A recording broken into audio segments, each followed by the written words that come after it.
Ce matin, je vous invite à lire avec moi dans le livre de Ruth au chapitre 1er. Ruth, chapitre 1er. Nous lirons du verset 1 au verset 7. Ruth, chapitre 1er, verset 1 jusqu'au verset 7. Le thème de ce matin, c'est savoir faire face à la crise. Savoir faire face à la crise. Nous lisons, du temps des juges, il y eut une famine dans le pays d'Israël, on va dire. Un homme de Bethléem, de Juda, partit avec sa femme et ses enfants, ou ses fils, pour faire un séjour dans le pays de Moab. Le nom de cet homme était Elimelech, celui de sa femme, Naomi, et ses deux fils s'appelaient Machlon et Kiljon. Ils étaient Éphrasiens, de Bethléem, de Juda. Arrivés au pays de Moab, ils y fixèrent leur demeure. Elimelech, mari de Naomi, mourut, et elle resta avec ses deux fils. Ils prirent des femmes moabites, dont l'une se nommait Orpa et l'autre Ruth. Et ils habitèrent là environ 10 ans. Machlon et Kiljon moururent aussi tous les deux. Et Naomi resta privée de ses deux fils et de son mari. Verset 6. Puis elle se leva, elle et ses belles filles, afin de quitter le pays de Moab, car elle apprit au pays de Moab que l'Éternel avait visité son peuple et lui avait donné du pain. Elle sortit du lieu où elle habitait, accompagnée de ses deux belles filles, et elle s'est mise en route pour retourner dans le pays de Juda, en Israël. Amen. C'est une histoire qui est touchante, une histoire d'une famille. Et nous allons voir au travers de cela ce que le Seigneur veut nous dire à tous ce matin. La Bible dit d'abord que c'était le temps des juges. Le temps des juges, c'était un temps de désordre spirituel et moral en Israël. C'était le temps où chacun faisait ce qui lui semblait bon, où le peuple de Dieu n'avait pas une relation sincère et correcte avec Dieu. Et malgré cela, au milieu de ce peuple de Dieu, il y avait des hommes et des femmes qui aimaient Dieu, qui le servaient et qui avaient encore de la crainte de son nom.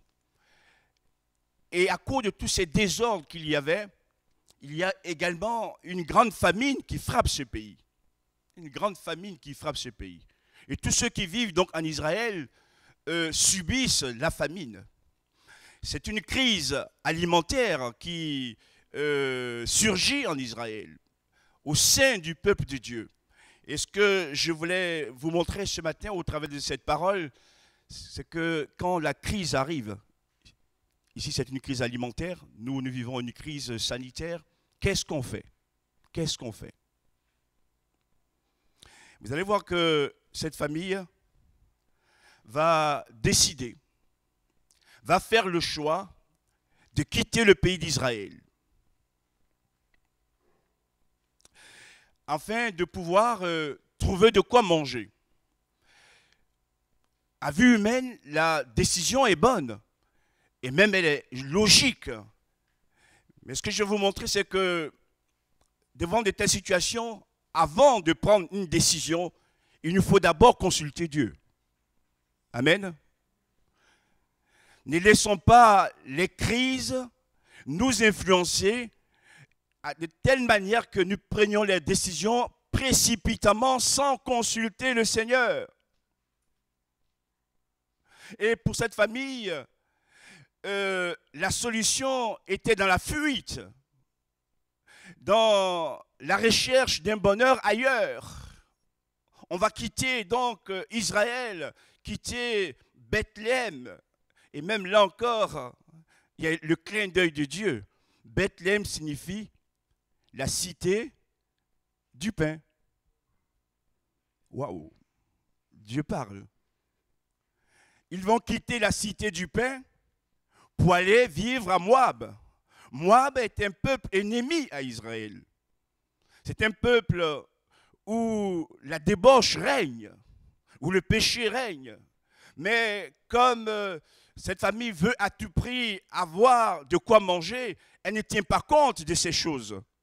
Et des fois, nous aussi, frères et sœurs, nous voulons avoir des solutions assez rapides, des solutions que j'appelle des facilités, et on est prêt à s'engouffrer dans le chemin, le premier chemin qui s'ouvre à nous.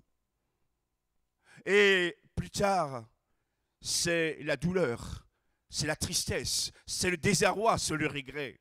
Et ce matin, je me dis de la part du Seigneur, mon frère et ma soeur, quoi qu'il arrive comme crise dans ta vie, dans ton pays, avant de prendre une décision, consulte d'abord Dieu. Consulte d'abord Jésus. Ne te laisse pas influencer parce que tes yeux voient, parce que les gens disent autour de toi. Oui, tu diras, mais il y a une crise dans ma vie, il y a une crise dans le pays, je dois trouver une solution. Mais toutes les solutions ne sont pas celles de Dieu. Que ce matin, l'Esprit de Dieu nous aide à comprendre ces paroles. Jésus. Elimelech prend donc sa femme Naomi et ses deux fils, Machlon et Kiljon, et vont quitter Bethléem, quitter la ville de pain. Je voudrais te dire ce matin, quoi qu'il arrive dans ta vie, ne quitte jamais Bethléem. Ne quitte jamais la maison de Dieu. Alléluia. Ne quitte jamais le pays de Dieu. Ne quitte jamais la ville de Dieu. Quoi qu'il arrive dans ta vie, mon frère, ma soeur. Et cet homme va donc engager sa femme et ses enfants dans ce chemin qu'il croyait être le bon. Et ils vont quitter Bethléem pour aller vivre à Moab. Oh Seigneur, ta grâce ce matin, fais-nous saisir la réalité de ces paroles, que les épreuves que nous pouvons traverser ne nous amènent pas à prendre de faux chemins, mais que bien au contraire, nous restions avec toi pour avancer dans le droit chemin et le bon chemin, parce que seul toi, tu peux nous tenir et nous secourir parfaitement. Seigneur, merci de nous aider à comprendre ces choses. Et deuxième point, ils arrivent bien sûr à Moab. Ils ont quitté Israël, ils ont quitté Bethléem. Et il est dit qu'ils fixèrent là leur demeure. Ils fixèrent leur demeure à Moab. On y va et on se fixe dans le pays du péché. Pour l'instant, il y a de quoi manger, la nourriture, il y a certain plaisir. Mais ça ne va pas durer longtemps. Et oui, le diable sait faire les choses. Hein? Il nous propose son pain, il nous propose ses plaisirs et ses joies. Mais ça ne dure pas longtemps. Dieu, peut-être au départ, on ne voit pas le pain, ni certains plaisirs. Mais lorsque nous demeurons en lui, tôt ou tard, il nous accorde sa joie. Il nous accorde sa bénédiction qui dure éternellement. Amen. Ce que Dieu fait est parfait. Alléluia. Dieu ne nous trompe pas. Dieu n'est pas là pour nous séduire. Quand il nous bénit vraiment. Oh, l'ennemi, lui, il est là pour nous séduire, tromper, abuser. Et ce matin, je prie pour quelques-uns. Ne te laisse plus abuser par l'ennemi. Ne te laisse plus influencer par le diable qui t'étend des carottes. Tu crois que là, tu vas pouvoir manger, être heureux. Mais au fond, quand tu vas manger, tes entrailles seront amères. Seigneur, ce que nous voulons manger, c'est ton pain. Alléluia. Oh, le pain de Dieu, le bon pain de Dieu qui descend du ciel, qui nourrit notre âme et notre corps aussi. Seigneur, oui. Aide-nous à comprendre ces vérités. N'allons pas nous fixer à Moab. Moab, c'est le monde. On veut vite trouver des solutions, on va à Moab. Oui, mais comme l'Égypte. Et après, on regrette parce qu'on n'a pas fait le bon choix. Et à ces mauvais choix va suivre des conséquences.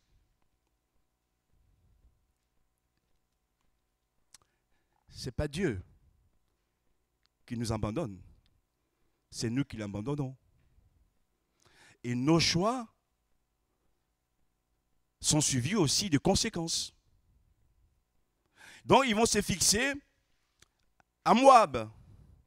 Qu'est-ce qui va arriver? Premièrement, Elimelech, le mari, mourut. La mort a frappé. Il allait chercher du pain et il est mort à Moab.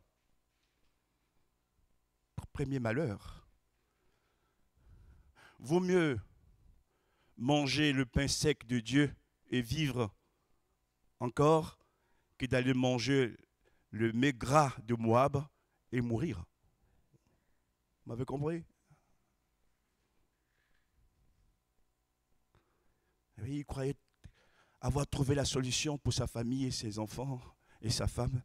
Et il meurt là-bas, à Moab, loin d'Israël.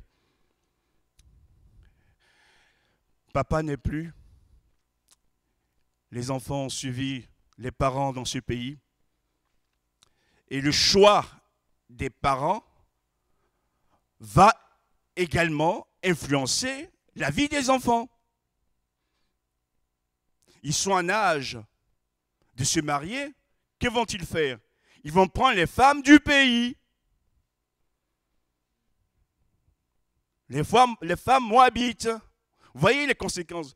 À cause d'une crise alimentaire où on veut trouver une solution, on s'en va, on fuit Israël, on fuit Bethléem.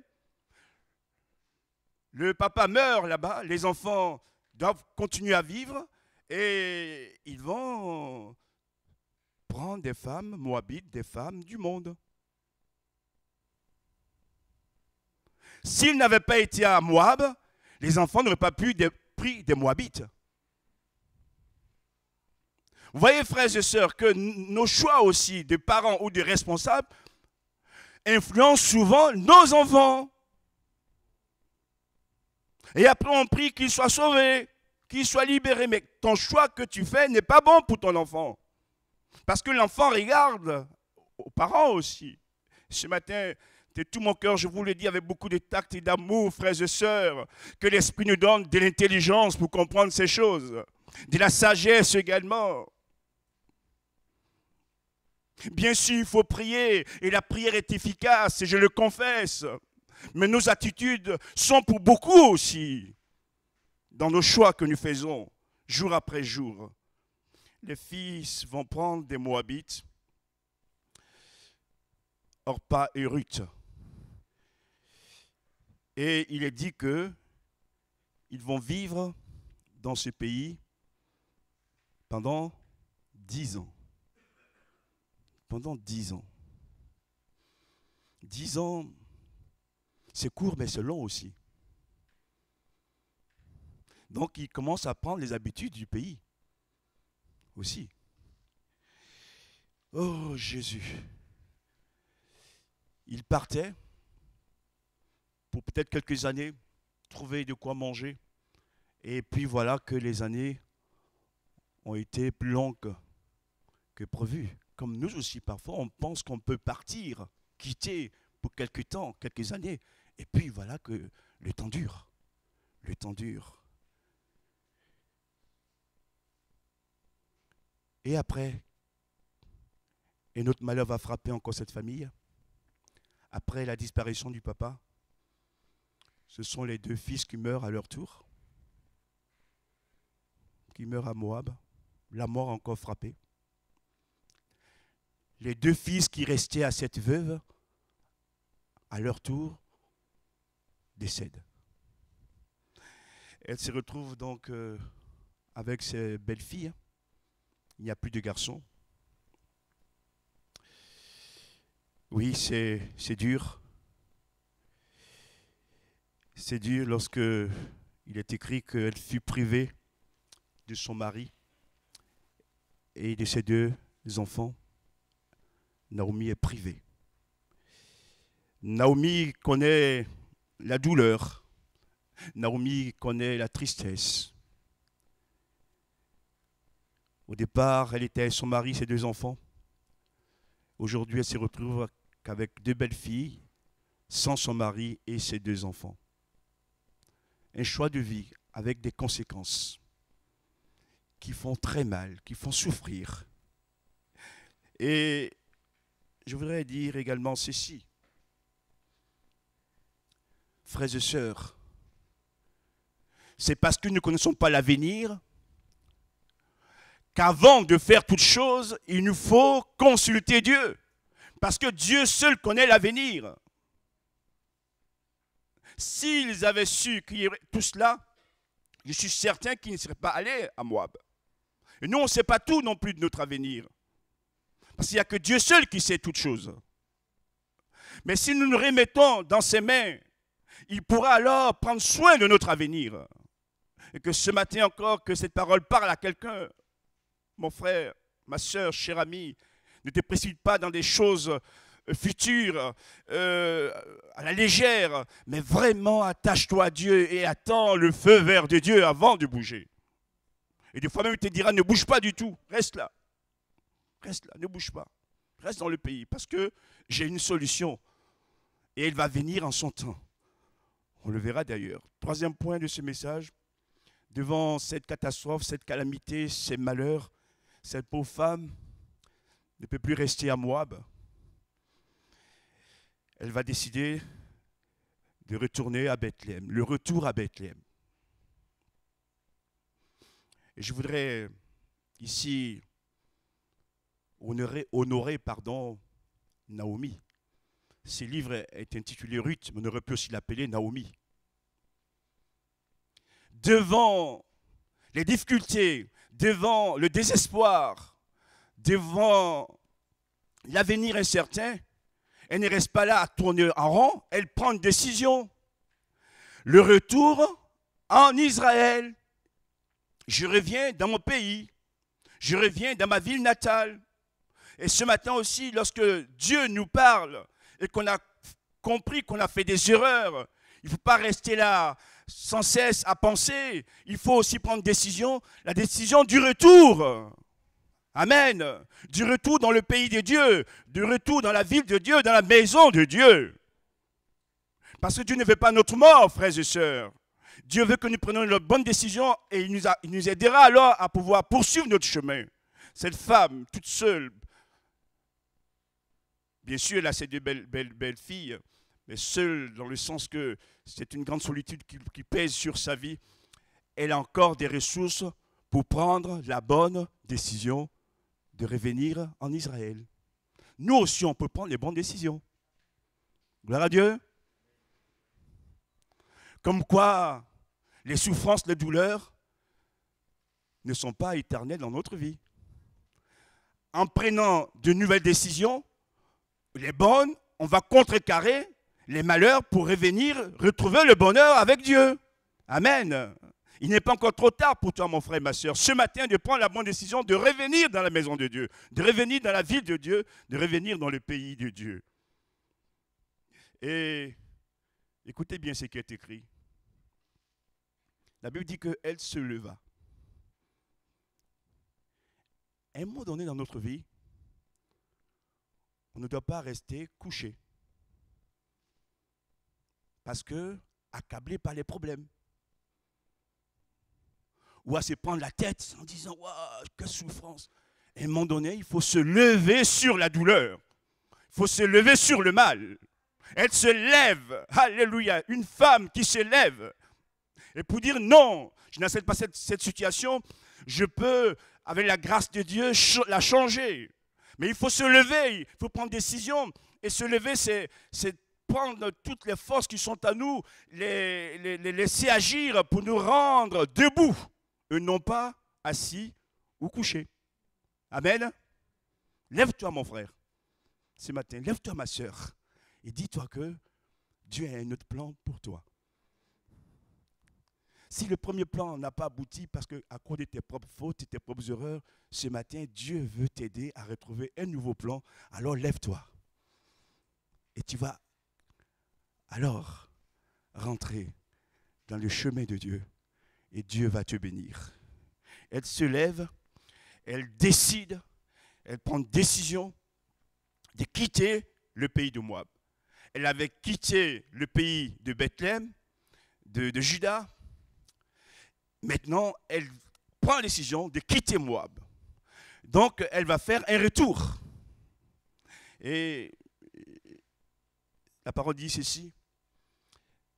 Elle a appris que l'Éternel avait visité son peuple et lui avait donné du pain. Amen. Bethléem était dans la famine. Au temps de Dieu,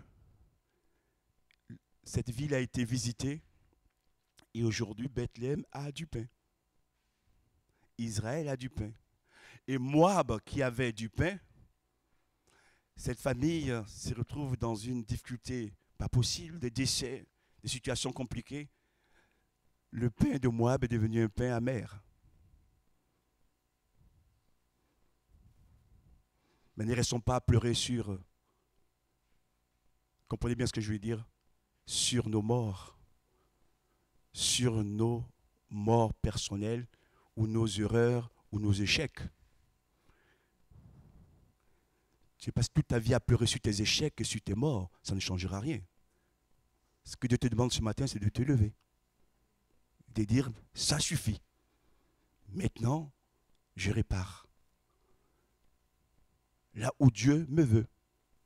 Amen. Si vous m'avez compris, frères et sœurs, s'ils étaient restés à Bethléem, Dieu avait prévu le pain pour Bethléem. Mais au temps de Dieu, pas à notre temps à nous, où on voudrait précipiter les choses. Ça leur aurait évité tous ces voyages inutiles, tous ces frais inutiles. Mais tout de même, cette femme est censée, elle apprend que Dieu a visité son peuple, Dieu n'a pas abandonné Israël, et que Dieu lui a donné du pain. Et donc, elle prend la décision de quitter Moab et de revenir en Israël. Il est dit également, elle sortit avec ses belles-filles. Elle sort de Moab.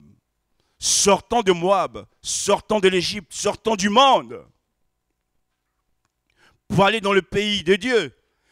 Même si il est vrai qu'il y a eu la famine, mais Dieu est là pour veiller à ce que son peuple ne meure pas de faim, puisque Dieu va agir à nouveau pour leur donner du pain.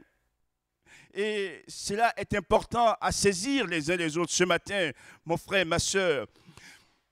Ne regardons pas seulement à l'épreuve, à la crise. C'est pourquoi j'ai intitulé ce message « Savoir faire face à la crise ». Parce qu'il y a déjà une crise et qu'on ne prenons pas les bonnes décisions, nous créons encore d'autres crises. Et ça va s'enchaîner et au bout, c'est la mort. Elle va se lever, elle sort de Moab avec ses belles-filles, elle a ses belles-filles avec, pour se mettre en route. Ce matin, j'aimerais te dire de la part du Seigneur, de l'Esprit, que tu peux encore te mettre en route vers la bonne destination. Amen. Tout n'est pas fini. Elle se met en route. Et elle, pour revenir en Juda, à Bethléem. Finalement, si vous avez bien compris ce message, c'est qu'à Bethléem, quelles que soient les crises et les épreuves, si on a la foi, on verra que Dieu est présent pour pourvoir toujours à nos besoins. Ce qui a manqué, c'est la foi. Mais c'est vrai qu'au moment où ils partent, il n'y a pas de quoi manger, c'est vrai. Mais ne regardons pas ce que nous voyons instantanément, immédiatement. Voyons ce qui est caché derrière. Ce que Dieu peut faire derrière. J'ai partagé avec quelques-uns cette semaine cette pensée que derrière, et je l'ai aussi partagé à Tartas ce jeudi, que derrière les grandes épreuves se cachent de grandes bénédictions. Alléluia. Alléluia Seigneur, merci pour ta grâce. Merci parce que tu es là et tu veilles. Tu es le maître des temps, tu es le maître des circonstances et de nos vies. Et tu veux notre bonheur. Mais sachons nous attacher à lui jusqu'au bout. Je termine. Ils ont quitté Bethléem pour aller à Moab. Et plus de 10 ans après, ils quittent Moab pour revenir à Bethléem.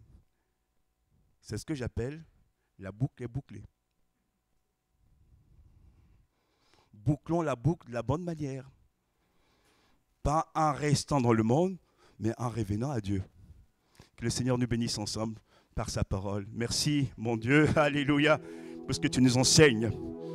Merci de nous montrer que les crises sont inévitables dans la vie, mais ce n'est pas la fin. Que nous devrons, devant ces crises, prendre les bonnes décisions. Ne pas nous précipiter pour aller chercher le bonheur ailleurs, car le bonheur se trouve toujours au pied de Jésus. Le bonheur se trouve toujours en Dieu. Et ce matin, si un frère, une sœur, quelqu'un ici présent a fait le mauvais choix, je te prie par cette parole, vraiment, de le toucher, afin qu'il prenne les bonnes décisions. Au nom de Jésus, nous pouvons encore revenir dans ta maison, revenir à toi, Seigneur. Tu ne nous abandonnes jamais. Tu as su également sécher les larmes de Naomi. Tu seras séché nos larmes. Notre avenir est entre tes mains, Seigneur. Et pour rien au monde, nous ne voulons t'abandonner. Seigneur, ce matin, à toi soit toute la gloire. Jésus est avec nous. Jésus est pour nous. Et c'est lui que nous voulons suivre. Rester dans le chemin jusqu'au bout. Et s'il y a des épreuves, des crises et des combats, nous pouvons compter sur sa fidélité. Et il nous donne toujours sa victoire. Dans la maison de Dieu, il y a toujours du pain. À Jésus soit la gloire. Amen.